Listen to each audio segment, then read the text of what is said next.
Silakan teman-teman dinyalakan kameranya selama kelas tutorial berlangsung. Ya, kesepakatan kita di awal, jadi di sini kan kelas kita online. Jadi selama kelas bisa dinyalakan kameranya.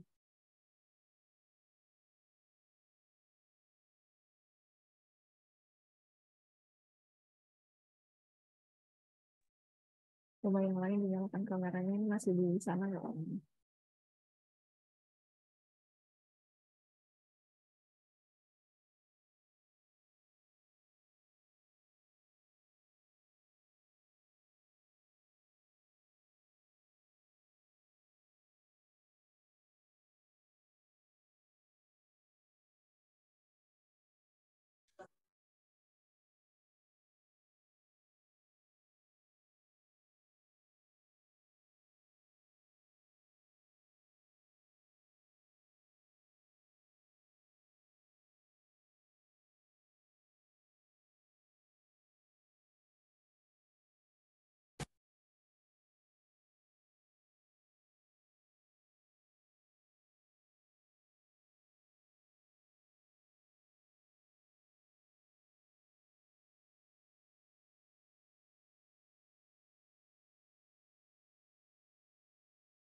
Oke, PPT-nya sudah terlihat di tempat kalian? Sudah, Kak. Sudah ya? Sudah, Kak. Oke, baik. Mungkin saya buka dulu. Bismillahirrahmanirrahim. Assalamualaikum warahmatullahi wabarakatuh. Selamat pagi semuanya. Waalaikumsalam warahmatullahi wabarakatuh. Pagi juga. Pagi, Kak. Oke, baik. Selamat datang dan selamat berjumpa kembali ya di kelas tutorial Fisika Dasar 2 untuk kelas TPB 1. Oke. Nah, terima kasih buat teman-teman yang sudah hadir di kelas tutorial kita hari ini. Jadi pada pertemuan kali ini kita sudah masuk ke pertemuan keempat untuk kelas tutorialnya. Nah, pada pertemuan keempat itu materinya tentang masih elektrostatika, yaitu tentang kapasitor dan susunannya ya. Nanti ada susunan secara seri dan paralel. Kemudian ketika kapasitor itu diberi bahan dielektrik, kemudian kita juga menghitung energi dalam pada kapasitornya gitu. Jadi seperti biasa kita akan belajar ya, membahas penyelesaian dari soal tutorial fisika untuk materi kapasitor ini. Gitu. Jadi silahkan disimak dan diperhatikan. Apabila ada yang kurang jelas atau kurang paham bisa langsung disampaikan atau ditanyakan gitu. Selanjutnya apa ya? Silahkan disiapkan ya alat tulisnya, bukunya, kemudian penanya. Jadi sembari memperhatikan, sembari dicatat juga gitu untuk materi kita hari ini. Jadi catatan itu manfaatnya untuk kalian sendiri. Gitu ya, nanti pada saat bisa dipelajari lagi atau direview ya materinya ketika mau ujian atau kuis gitu. Ataupun nanti ketika mau belajar lagi itu di review materi yang sudah kita catat gitu. Kita lihat lagi materi yang sudah kita catat. Jadi dicicil mencatatnya gitu ya. Oke, kemudian silahkan yang belum menyalakan kamera, dinyalakan kameranya. Ya, dipastikan kondisi sekitarnya itu kondusif. Harus fokus dulu ya selama 100 menit ini ya. Ya, selama 2 SKS ini fokus dulu untuk belajar fisika dasar gitu ya, biar maksimal gitu. Setidaknya biar maksimal untuk kita belajarnya gitu. Oke. Nah, oke, kita mungkin langsung aja ya ke pembahasan soalnya. Di sini kita lihat untuk soal yang pertama, soal nomor 1. Nah, untuk soal nomor 1 diperhatikan ya, ada sebuah kapasitor variabel plat sejajar, gitu. Kapasitansinya dapat diubah dengan menggeser salah satu plat seperti pada gambar ini, gitu. Jadi di sini ada kapasitor plat sejajar ya, ada 2. Ini yang bagian atas, dan yang sini bagian bawah, di mana plat sejajar ini sepanjang P dan jarak antar plat itu sejauh D gitu. Ini ketika kapasitor plat sejajarnya itu belum digeser ya. Oke, paham ya? Kemudian salah satu plat itu digeser sejauh X. Kalau di soal nomor 1 ini di bagian atas. Nah, digeser sejauh X ini, sehingga di sini jadi apa ya? Masih sama ya, jaraknya juga sejauh D antar plat, tapi untuk panjangnya, kan panjangnya yang sebelum digeser itu sejauh P, nah sekarang setelah digeser, berarti panjang itu sejauh P minus X gitu. Jadi yang kita hitung nanti adalah kapasitor yang berhimpit antara plat sejajarnya ini. Gitu. Oke. Jadi sudah tahu ya, ketika platnya itu belum digeser dan ketika sudah digeser gitu. Oke, kemudian panjang plat adalah P, lebarnya adalah L, dan konstanta dielektrik bahan di antara dua buah plat adalah kappa gitu. Jadi di sini kan plat sejajar yang ada jaraknya sejauh D ini ya. Nah, ternyata di dalam antara dua buah plat itu dikasih bahan dielektrik gitu. Yaitu kappa. Konstanta bahan dielektriknya kappa. Nah, tentukanlah yang A, kapasitansi kapasitor sebelum menggeser plat. Berarti yang bagian ini ya, kapasitansi kapasitor yang sebelah sini. Untuk yang bagian A. Kalau yang bagian B, kapasitansi kapasitor setelah plat digeser sejauh X. Nih, pada gambar yang sebelah kanan. Oke, diperhatikan ya, pointernya juga menunjuk kemana. Yang C, perubahan kapasitansi akibat pergeseran sejauh X. Gitu. Oke, kita bahas satu persatu ya, dimulai dari yang A dulu. Nah, di sini. Oke, kapasitansi kapasitor ya pada plat sejajar itu persamaannya ini ya. Sama dengan epsilon 0 dikali luasnya, ya luas, dibagi jaraknya, jarak antar plat. D ini adalah jarak antar plat gitu. Nah, ini kapasitansi kapasitor tanpa bahan dielektrik. Nah, kalau kapasitornya, tadi kan di kasus soal nomor 1 itu, antar plat itu dikasih bahan dielektrik. Berarti kapasitansi kapasitor dengan bahan dielektrik tinggal kita tambahin konstanta dielektriknya atau kappa. Berarti di sini kappa dikali epsilon 0 dikali luasnya ya. Luas dibagi jaraknya. D ini jarak antar plat gitu. Nah, berarti persamaan kita sekarang ini kan ada luas, A ini adalah luas. Nah, luas ini kita lihat platnya ya. Plat dari kapasitornya itu berbentuk apa. Nah, itu berbentuknya persegi panjang ya. Ini persegi panjang. Karena persegi panjang bentuknya berarti di sini luas persegi panjang, yaitu panjang kali lebar. Oke. Sehingga persamaannya, sehingga di sini kapasitansi kapasitor sebelum menggeser plat yaitu kappa atau konstanta dielektrik dikali epsilon 0 dikali panjang kali lebar dibagi D jaraknya. Nah ini ya, untuk bagian A sudah clear. Kemudian yang bagian B itu kapasitansi kapasitor setelah plat digeser sejauh X gitu. Nah, di sini diperhatikan.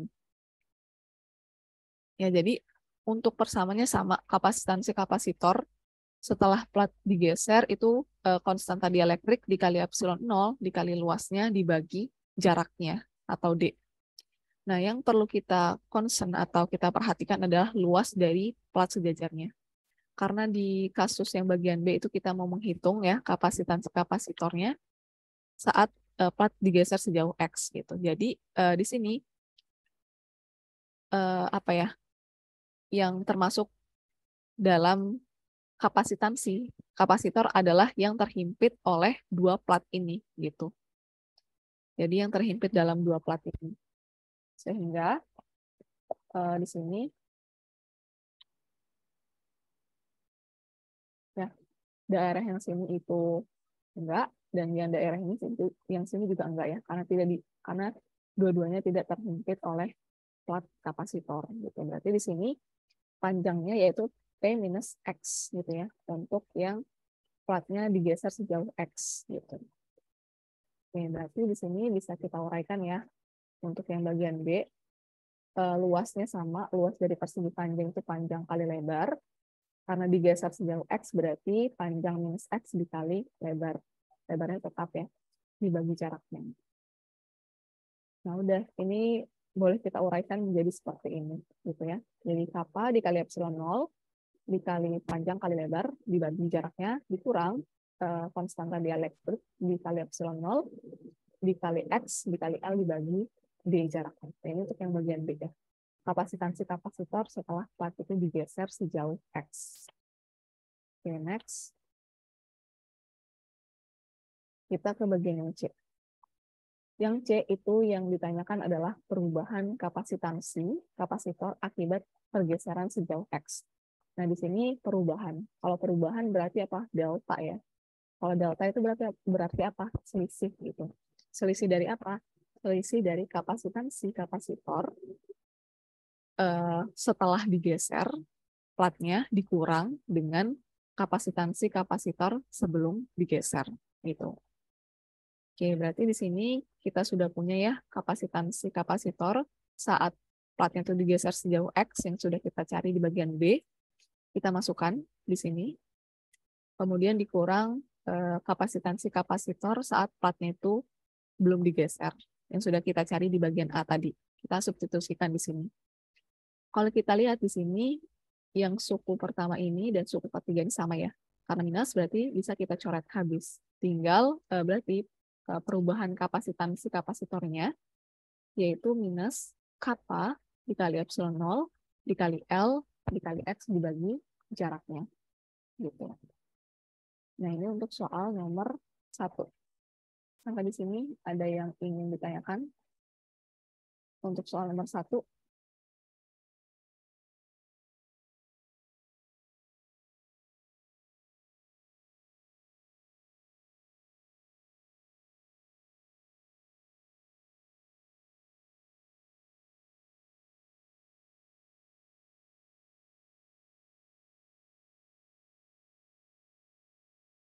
Bisa ya?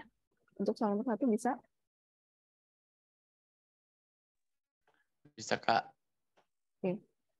Masih bisa ya, masih bisa diikuti dan masih belum terlalu sulit.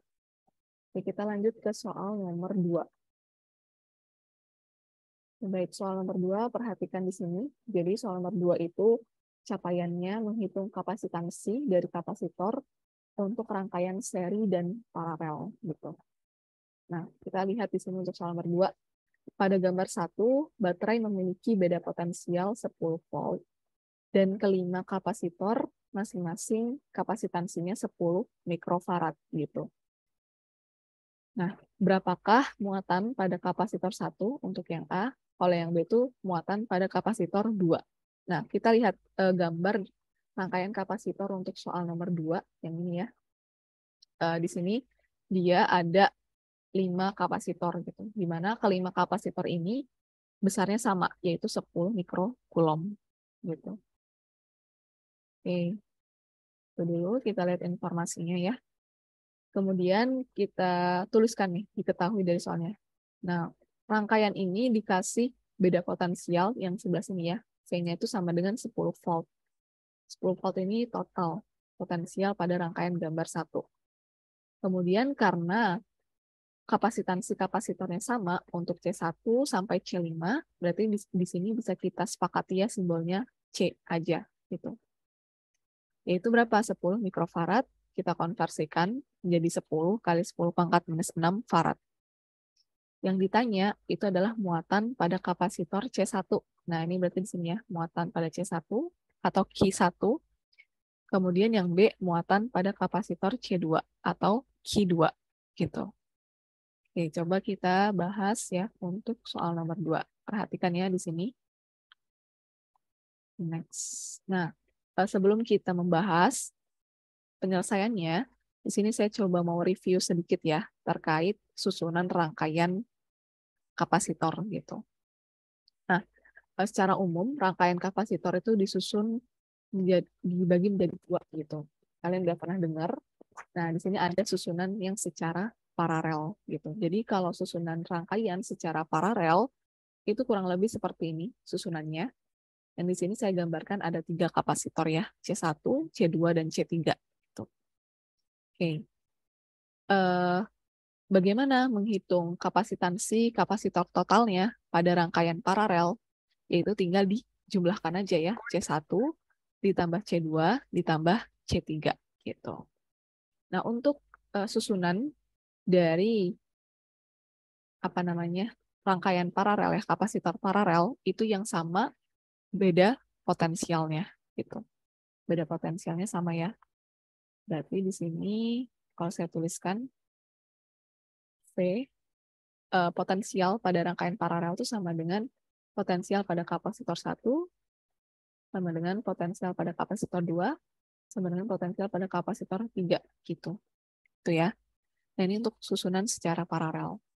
Kemudian yang kedua, susunan kapasitor secara seri. Nah, kalau secara seri, kurang lebih bentuknya seperti ini. Di sini saya coba gambarkan ada 2 kapasitor ya, C1 dan C2.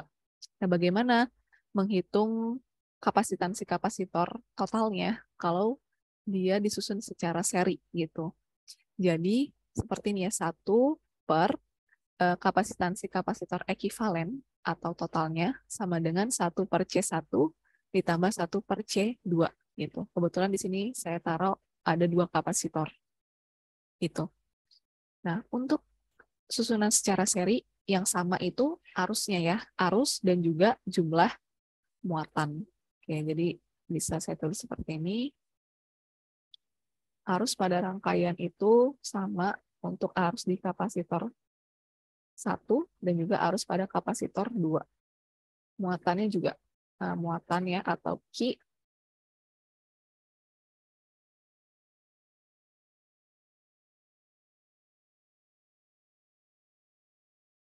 mohon maaf ya, terlempar keluar. Ini terkendala jaringan. Cek apakah suara saya terdengar?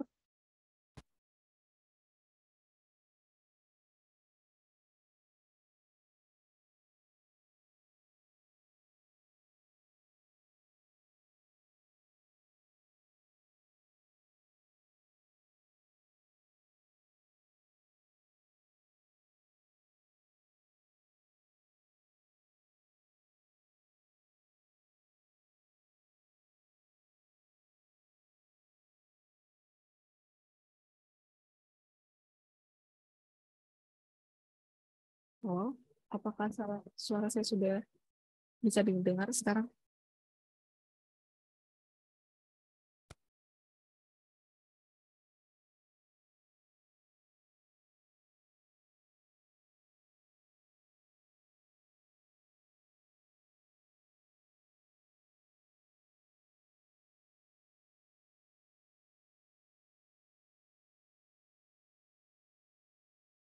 Oh ya, maaf ya, tadi terlempar keluar, ada kendala dari sinyal wifi-nya. Sekarang apakah suara saya sudah terdengar jelas? Terdengar, Kak. Terdengar, Kak. Ya, sudah ya. Kita lanjutkan lagi. Nah, tadi kita sudah sampai di soal nomor 2 ya, terkait susunan rangkaian dari kapasitor. Nah, untuk itu rangkaian kapasitor secara umum dibagi menjadi 2 ya, ada susunan paralel dan juga susunan secara seri gitu. Nah, untuk susunan kapasitor secara seri, saya lanjutkan lagi ya, bahwa muatannya itu sama ya, untuk muatan di kapasitor 1 sama dengan muatan pada kapasitor 2 gitu. Oke, sampai di sini dipahami ya perbedaan dari susunan kapasitor jika disusun secara seri dan juga paralel gitu. Jadi jangan kebalik-balik gitu. Oke. Jangan kebalik, kemudian dipahami biar nanti bisa kita aplikasikan untuk rangkaian kapasitornya ketika dia disusun secara seri dan juga paralel. Gitu.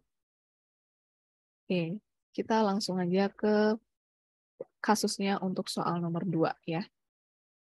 Nah, ini soal nomor 2 ada 5 kapasitor yang disusun secara seri dan juga paralel. Kita coba lihat dulu yang bagian A, ya. Yang bagian A itu menghitung muatan pada kapasitor 1. Nah, jadi di sini ya kalau kalian ingat ya persamaan dari kapasitansi kapasitor itu kan kapasitansi kapasitor sama dengan muatan ya yang ada di dalam kapasitornya dibagi potensialnya. Nah, karena kita mau cari muatan di sini berarti muatan sama dengan kapasitansi kapasitor dikali potensialnya gitu. Nah, ini lebih khusus lagi yang bagian A itu mencari muatan pada kapasitor C1, berarti muatan yang ada di sini ya. Nah, muatan di sini C1, muatan yang ada di kapasitor C1. Oke. Berarti di sini yang kita perlukan adalah besarnya kapasitansi kapasitor C1 dan juga potensial yang ada di kapasitor C1 juga gitu. Oke, kapasitansi kapasitor C1 sudah diketahui ya, 10 kali 10 pangkat minus 6 farad. Kemudian dikali potensialnya. Nah, kalau kita lihat di sini ya, dari rangkaian sudah kita punya, potensial yang di sebelah sini, rangkaian yang ini ya, rangkaian yang ini dengan yang ini itu kan paralel gitu ya, paralel. Berarti kalau kita tahu, yang sudah kita review tadi ya, paralel itu potensialnya sama. Berarti di sini V-nya 10 volt, yang sebelah sini V-nya 10 volt. Nah, berarti di sini kita masukkan ya potensial V1-nya itu 10 volt. Kalau sudah tinggal kita kalikan aja, sehingga kita dapatkan muatan pada kapasitor C1 sebesar 10 pangkat minus 4 kulom gitu. Nah, ini untuk yang bagian A masih mudah gitu ya. Kemudian next baru kita lanjut ke yang bagian B. Nah, untuk bagian B diperhatikan di sini gitu ya. Ini agak cukup ketelitian gitu untuk menyelesaikannya. Yang bagian B itu kita mau menghitung muatan pada kapasitor C2 gitu ya. Berarti di sini muatan yang ada di sini. Nah, kita fokus dulu untuk berarti rangkaiannya yang kita fokuskan adalah yang sebelah bagian kanan ini ya. Nah, kemudian kita fokuskan untuk menyelesaikan rangkaian yang 3 kapasitor ini. Nah, di sini kita sepakati ya, ini ada C2, bawahnya C3, sampingnya C4, dan bawahnya C5 gitu. Nah, kita sepakati dulu untuk menyelesaikan rangkaian yang C2, C3, dan C4. Nah, ini kita sepakati sebagai kapasitansi kapasitor ekivalen atau CEK gitu. Nah, di mana kapasitansi kapasitor ekivalen ini, yang CEK ini, itu kan terdiri dari C4 dan juga C2 dan C3 gitu. Oke, berarti di sini paralel ya, paralel C4 dengan C2 dan C3. Nah, sekarang biar nggak kebanyakan, C2 dan C3 ini disusun secara apa? Seri. Ya, seri. Nah, ini kita sepakati sebagai CA gitu. Oke, berarti di sini kita selesaikan dulu ya kapasitansi kapasitor ekivalennya. Karena dia disusun secara paralel, berarti tinggal dijumlahkan sama dengan CA ditambah C4 gitu. Oke, selanjutnya kita uraikan yang CA ini gitu. Tadi kan CA itu ini ya, CA itu terdiri dari C2 dan C3. Ini disusun secara seri, berarti kita selesaikan ya. 1 per CA sama dengan 1 per C2 ditambah 1 per C3 gitu. Nah, berarti di sini 1 per CA sama dengan C2 ditambah C3 dibagi C2 dikali C3. Sehingga CA sama dengan C2 dikali C3 dibagi C2 ditambah C3. Nah, ini kita substitusi ke sini. Gitu ya, yang sudah saya kasih panah. Ditambah dengan C4. Nah, karena tadi ya, untuk soal nomor 2, besarnya kapasitansi kapasitor itu sama nilainya, dan kita sepakati simbolnya C. Berarti karena sama nilainya C2, C3, dan C4, kita substitusi C semua di sini. Oke? Nah, berarti suku yang pertama ini, ya, C kuadrat ya, C kali C kan C kuadrat, dibagi C tambah C itu 2C, oke? ditambah C gitu. Nah ini C kuadrat dibagi C, sisanya tinggal C ya.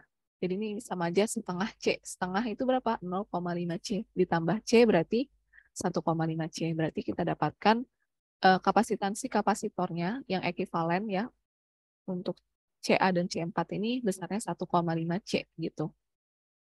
Oke. Next. Nah, di sini. Oke. Berarti kalau kita fokus ya untuk yang rangkaian ini kurang lebih gambar rangkaian kapasitornya seperti ini.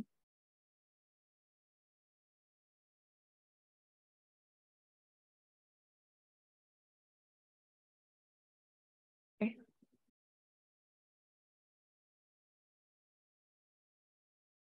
Ya, yang ini kapasitansi kapasitor ekivalen dan ini adalah C5 gitu. Nah, sekarang kita akan menentukan tegangan yang melewati rangkaian kapasitor kombinasi antara yang ini ya, C2, C3, C4 atau kapasitansi ekivalen ya, dan juga C5 gitu. Caranya gimana? Ini ya, jadi potensial pada kapasitansi kapasitor ekivalen ya yang sebelah sini berarti dibagi potensial V1-nya gitu ya, dibagi potensial V1 seluruhnya yang ini sama dengan kapasitansi kapasitor C5 ya ini biar nggak bingung ya, C5 dibagi C5 ditambah CEK gitu ya. EK ini adalah ekivalen. Oke, kemudian karena kita mau cari potensial yang ada di kapasitansi ekivalennya, nah berarti di sini VCEK sama dengan C5 ya, C5 per C5 ditambah CEK dikali V1. Oke, jadi karena C5 itu juga sama nilainya, so ini provalet ya tadi C juga gitu, berarti di sini kita masukkan kapasitansi ekivalennya yang sudah kita cari yaitu 1,5 C. Gitu ya. Berarti di sini C per 1 ditambah 1,5 itu 2,5 dikali C. C-nya ini kita coret ya. Jadi berarti di sini 1 per 2,5 itu 0,4 P.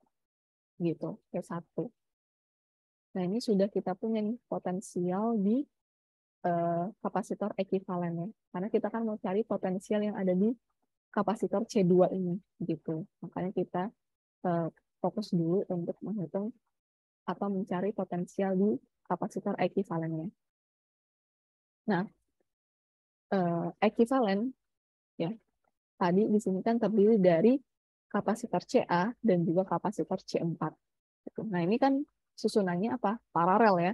Berarti potensial CA itu sama dengan 0,4 Dia tuh kayak dan potensial dia C4 tuh pokoknya keren.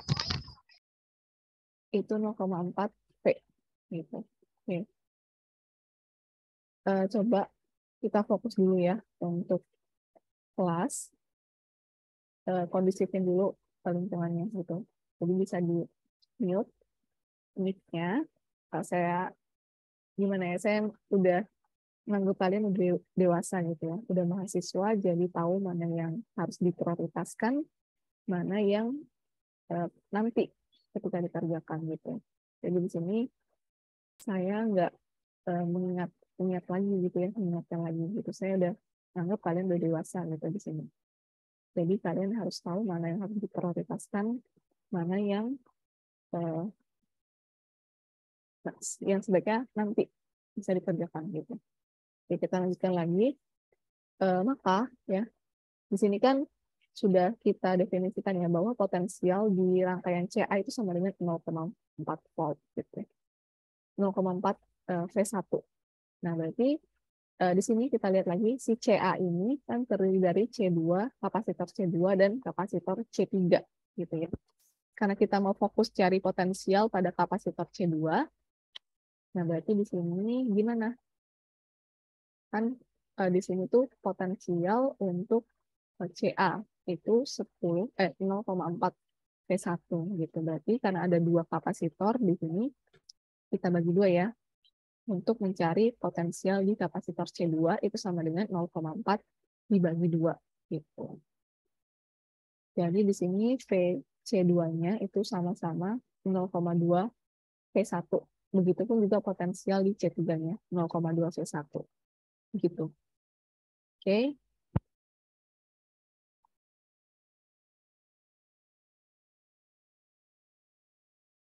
Nah ya, 0,2 V1 dan kapasitor C3-nya 0,2 V1 gitu. Nah, berarti di sini baru deh kita bisa menghitung ya muatan pada kapasitor C2 ya atau Q2. Tadi ya sama. Jadi kapasitansi kapasitor C2 dikali potensial C2-nya. Nah, kapasitor C2 kapasitansinya itu 10 mikrofarad atau 10 kali 10 pangkat minus 6 farad. Kemudian potensial pada kapasitor C2 itu 0,2 V1. Nah, V1-nya ini berapa? 10 volt ya. 10 volt kali 0,2 yaitu 2 volt. Jadi nanti kita dapatkan muatannya itu 2 kali 10 pangkat minus 5 coulomb. Gitu. Nah, ini untuk soal nomor 2. Jadi, kita coba lanjut dulu ya ke soal nomor 3. Karena soal nomor 3 ini juga masih mirip-mirip dengan soal nomor 2. Jadi kalau yang tadi di soal nomor 2 masih belum terlalu paham banget, sekarang coba perhatikan di soal nomor 3 gitu ya. Biar lebih mantap lagi gitu untuk rangkaian seri dan paralel. Oke, di sini perhatikan soal nomor 3 jadi masih sama, capaiannya itu menghitung kapasitansi kapasitor dari rangkaian seri dan paralel gitu ya. Nah, di sini ada gambarnya untuk kasus soal nomor 3. Bedanya mungkin lebih banyak kapasitornya dari soal nomor 2 tadi. Di sini ada 6 kapasitor dan memiliki nilai kapasitor yang berbeda-beda gitu kapasitansinya. Oke, kita coba lihat untuk soal nomor 3. Ya. Pada gambar 2, baterai 20 volt dihubungkan melintasi kapasitor dengan kapasitansi C1 itu sama dengan C6, yaitu 3 mikrofarad. Oke, berarti di sini potensial baterainya yang di sini untuk seluruh rangkaian itu 20 volt gitu ya. Kemudian C1 sama dengan C6, 3 mikrofarad nilainya. Dan C3 sama dengan C5, sama dengan 2C2, sama dengan 2C4, itu sama dengan 4 mikrofarad gitu. Nah, bukan koreksinya, hati-hatinya mungkin menentukan nilai C2 dan C4 ini gitu ya. Oke, jadi di sini perlu ketelitian di sini untuk menentukan kapasitansi dari C3 sampai C3, C5, C2, dan C4. Gitu. Nah, ini cukup banyak yang ditanyakan ya. Jadi nanti kita coba bahas satu persatu. Seperti biasa, kita tuliskan dulu diketahui dari soal. Diketahui potensialnya itu sama dengan 20 volt. C1 itu sama dengan C6, 3 mikrofarad. Kemudian C3 sama dengan C5, sama dengan 2 kali C2 sama dengan 2 kali C4 itu sama dengan 4 mikrofarad. Berarti di sini nilai kapasitansi dari C3 dan C5 itu sama 4 mikrofarad. Gitu ya. Sekarang yang perlu kita cari adalah berapa sih kapasitansi dari C2 dan C4.